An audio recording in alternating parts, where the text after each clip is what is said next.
This meeting is being recorded.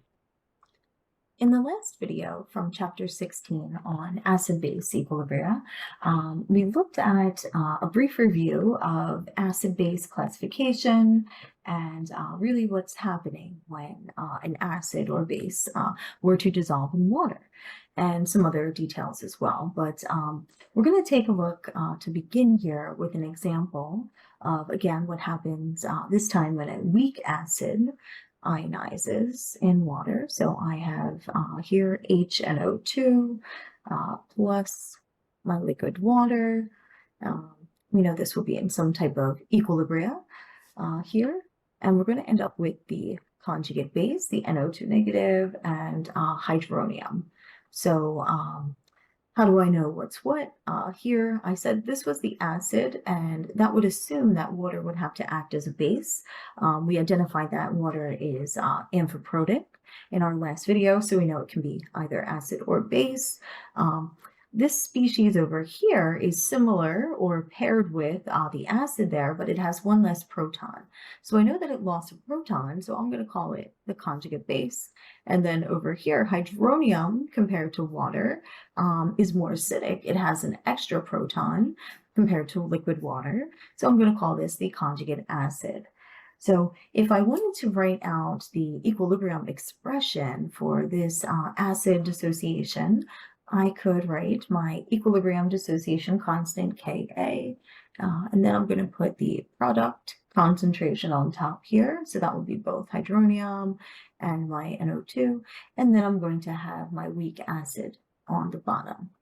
So this is how you can remember to write your equilibrium constant expressions. It's always going to be products over reactants. Let's take a look at another example here. Say we had carboxylic acid this time. So this would be CH3COOH. And then we're going to add this once again to water. So we have our acid, we have our base. Then in equilibrium, we're going to have our acetate ion here. This is our CO negative.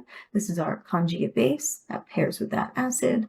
And then, of course, we also have hydronium. We've increased the concentration of this, right, as implied with acetic acid here being an acid. So we could write another equilibrium expression here. So we would say now this time we would have our acetate on top and hydronium, so our products on top, over our reactant, so acetic acid here. And we can also do this with a base and water, so I'll show an example of that right here. So we have ammonia. It does have a lone pair, if you recall from its Lewis structure, so that would react with water, and water would behave as an acid. We have our equilibrium arrows here. So ammonia becomes ammonium. This is the conjugate acid. It has an extra proton, and we can pair it with ammonia, right? So compared to ammonia, it has one extra proton. So we call it its conjugate acid. And then water would have lost a proton to donate it to the ammonia. So our conjugate base here would be hydroxide. And just like we wrote those Ka expressions above, let's write the Kb expression here. So we'll have concentration of products and over our reactant, ammonia. So let's take a look below at sample exercise 1 here from our chapter 16 worksheet. And let's see if we can determine some conjugate bases for acids over here and some conjugate acids for this column of bases here. So we know that the acid, to get to its conjugate base, will have to lose a proton. So we could just take off that proton there, and then this would be our conjugate base. Remember, when you're removing something that's positive, you have to account for any change in charge. So Similarly here, we're going to pluck off a proton and then we get this HS negative.